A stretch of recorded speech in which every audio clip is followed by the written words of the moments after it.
Thank you for tuning into our seller interview series. Up today, we've got a 3-site SaaS business for sale in the technology niche. Created in October 2015, this business makes $17,871 per month in net profit, and the listing number for the business is 44227. We do these interviews to give potential buyers more information about both the seller and the businesses they're looking to purchase. We hope these insights are helpful for you in making a buying decision. We've got the seller with us today to go through the business and cover everything from niche selection to traffic and monetization. Marios, thank you for coming on here today. Hey Jake, thanks for having me. I'm really happy to be here with you and your awesome audience. Yeah, we're very excited to hear from you about how you built this business. I mean, you've built a $700,000 business. That is no small feat, and I'm very eager to find out how you did it. But before we get to that, I want to go ahead and run through a little quick summary of the business.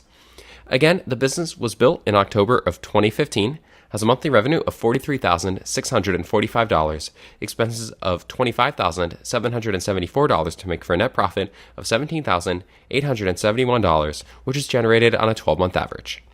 Included in the sale of this business are 3 different but related custom sites, 4 different but related mobile apps, all social media accounts, and server rack.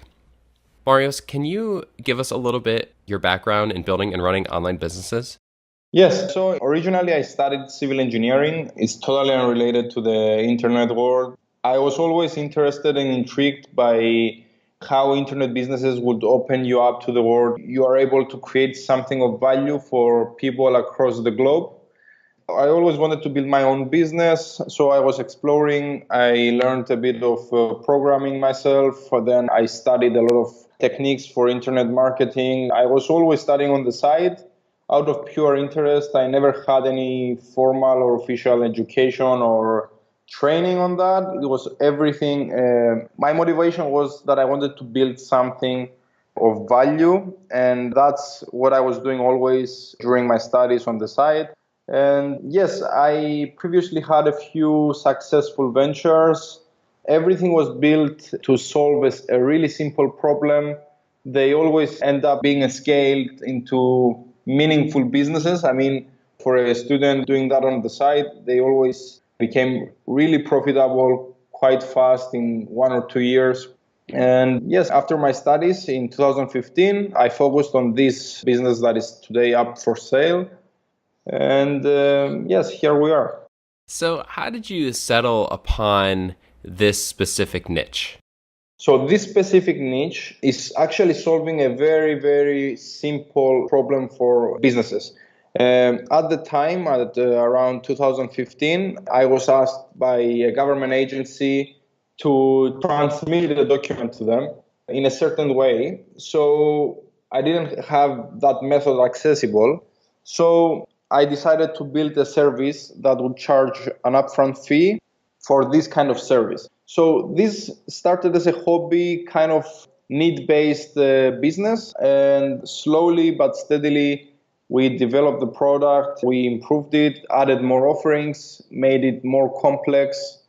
And through the years, it was growing consistently. And instead of a hobby project, this became a full-blown business with people handling support, programmers, and yes, I feel today is a very well-diversified technology company and service that sells to many thousands of people across the globe. So I wouldn't plan it. I mean, 3 years ago, I would never predict that this was actually going to evolve in a business. But I mean, one thing brought another, and one opportunity revealed another opportunity, and then step by step, it slowly grew to become the business we see today.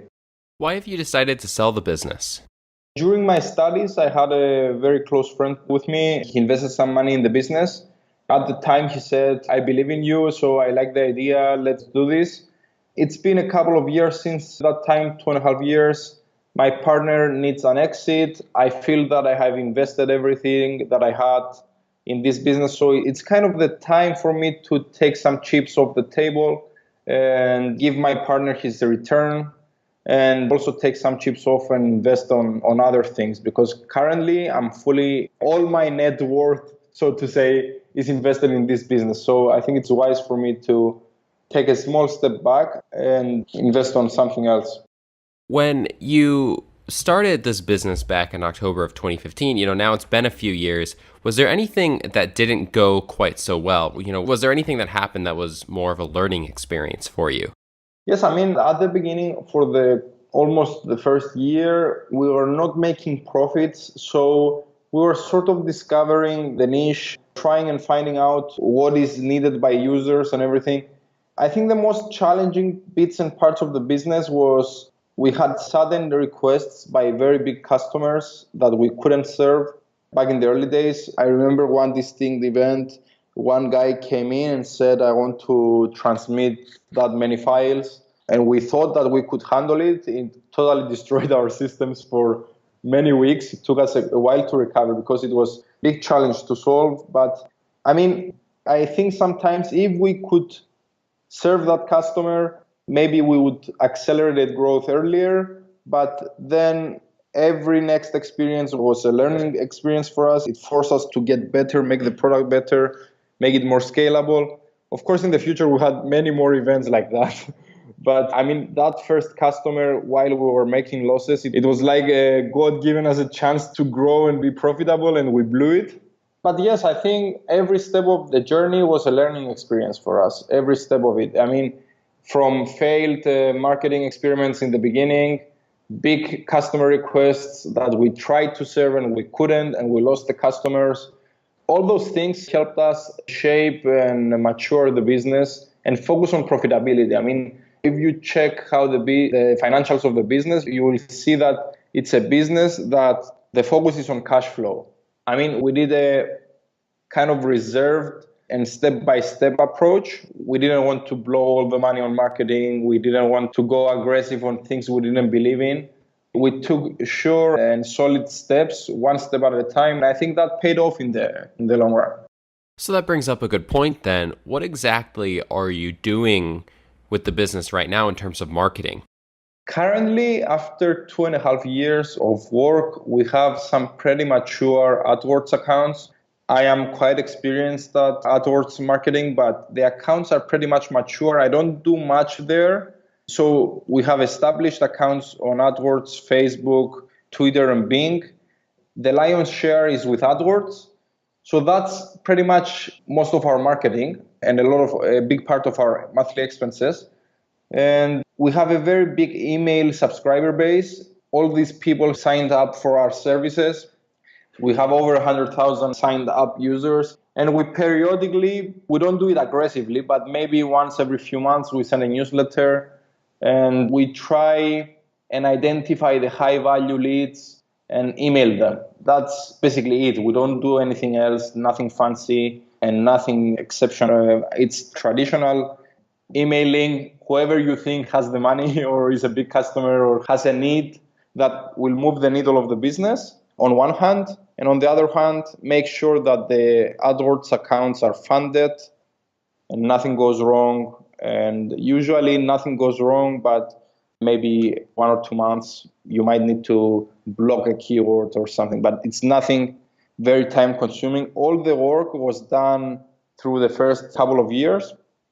Everything else is just maintaining and making sure things operate. What exactly do you need to do as the owner to maintain the business as is? What are your responsibilities right now?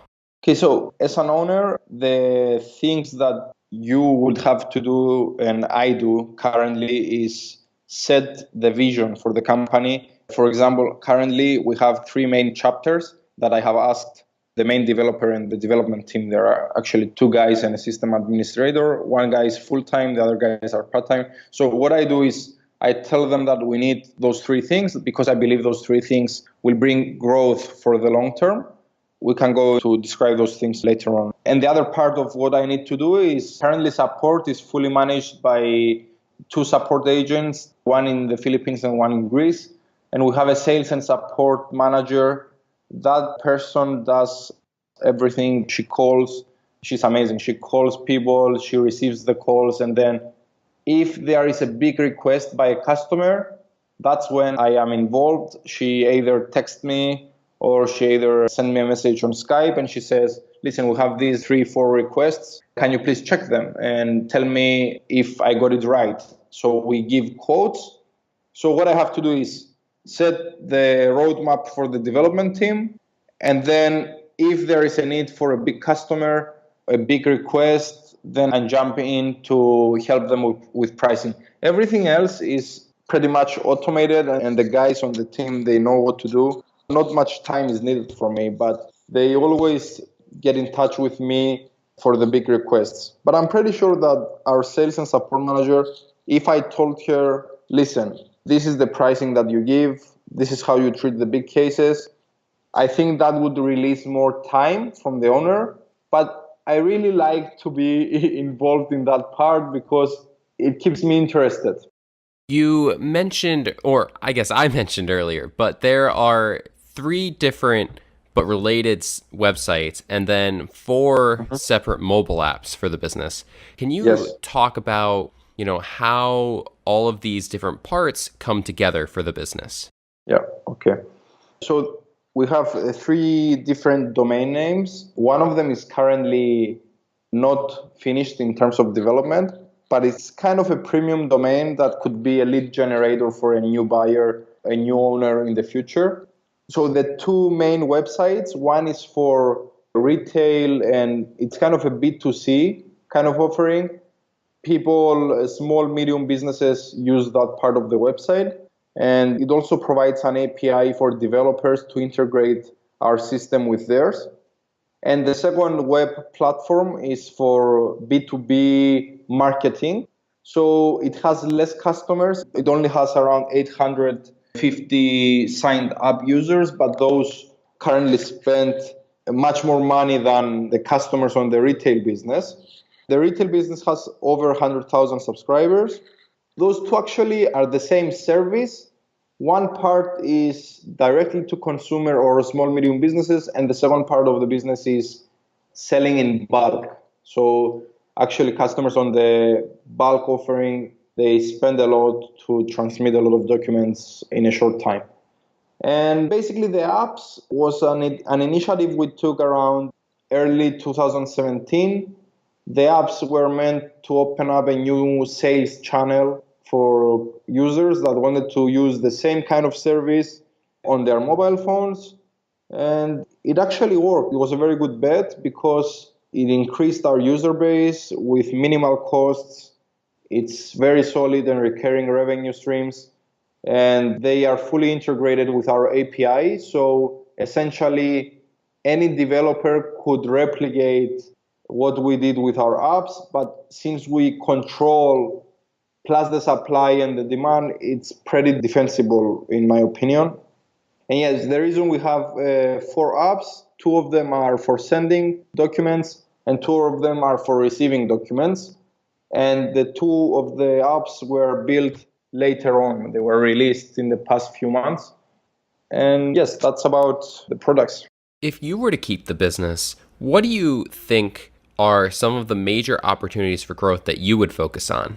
Yes. If I kept the business, I think basically the things that I have in the roadmap right now, because we haven't stopped working on the business, the three major things that I think would really improve the business are first, compliance and security so that we can approach bigger companies in the US, Canada, and other countries that are highly regulated. So what we offer is currently a good fit for small to medium businesses, but it would really, really make a difference if we could provide our services to bigger companies in the healthcare sector or other sectors that need a higher standard of security and a higher standard of service. We are quite close to offer that. I think this would definitely open up a really new channel of growth, but it would need a different approach to close a corporate sale than a retail sale. The second part would be to improve the API to be higher availability. And again, it fits with the enterprise strategy. So a more reliable API would enable us to approach bigger customers again and be a reseller for competitors as well, because we have such a volume that enable us to be the provider for other companies that do the same thing as us. This, I believe, would secure our future if we are higher up in the supply chain, we can also provide services for competitors.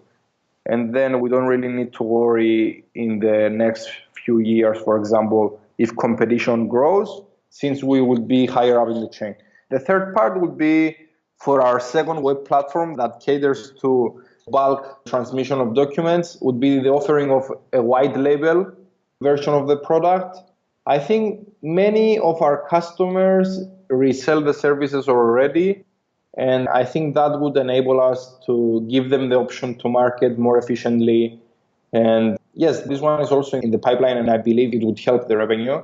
And the last but not least is an upgrade of our billing system. We have been doing a lousy job on our retail platform with managing subscriptions because we custom coded everything.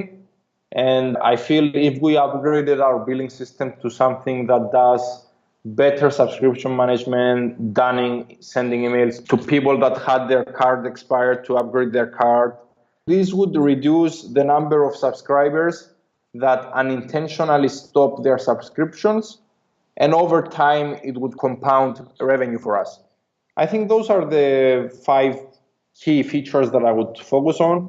And yes, those would open up new markets for us. Do you feel like there are any potential risks associated with this business that a new owner should be aware of? Yes, I mean, there is always a risk with a business, especially what we do is a SaaS telecom service. So the 2 main risks that I would say this business has is first is pricing shifts. So since we have to buy from upstream carriers, maybe pricing would change sometime on certain geographies. This would actually force us to pass price increases to our customers. This doesn't happen very often, and it doesn't happen at a wide scale. So usually it might happen to a certain country, and since it affects us, it might affect all of the competitors. So it's not actually a big risk, but it might make users less willing to pay for transmission of documents. So this is the first risk. The second risk, I would say, is a higher regulated environment. So the more bureaucracy and the more regulated an environment is more difficult to sell. So before a customer could enter a credit card and buy our service, maybe in some countries, like see what happens in Europe, maybe they will require an extra step of verification. I don't think that is a huge risk, but it still might affect on certain geographies in the far future. I don't know. I think those 2 are the main risks. And yes, and the risk that every business has, you have to keep your customers and you have to keep finding new ones. So that's the risk for every business, I guess. If there was one piece of advice that you wish you had known when you were starting out, what would it be? I think with this business, what we did was postponing the things that worked. So we were hesitant to build new features or build the apps, and we tried to find the cheap way to make things. For example, the apps, it took us 6 months to develop them. They cost around a couple thousand for both of them, and now they consistently bring many thousands per month. So I think the advice I would give to my younger self starting this business would be, if you have an idea for a feature and something that you feel that would add value or open up a new channel or a new possibility, and it doesn't cost that much, go for it and go for it fast, because the lost potential for not exploiting that opportunity is slower growth, missed opportunity, and a lot of other things. So find the opportunities that you think that are worth trying and attack them fast. Would you commit to a non-compete? Yes, for sure. I mean, I can sign anything that makes a new buyer comfortable. I really feel that if someone invests their money, they want the business that they buy to be successful, they want the business that they buy to grow. There are probabilities to succeed. I want the new buyer to succeed. I'm willing to even sign an indefinite non-compete if that is required. And I will be there for the new buyer to help and advise them in the process. In being there for the new buyer, how much support and what kind of support exactly would you offer during the transition period? I can offer for the first month, I can offer Skype calls, emailing, whatever the new buyer needs for the first month. And I would be really, really happy if the new buyer feels that they would need my advice or help.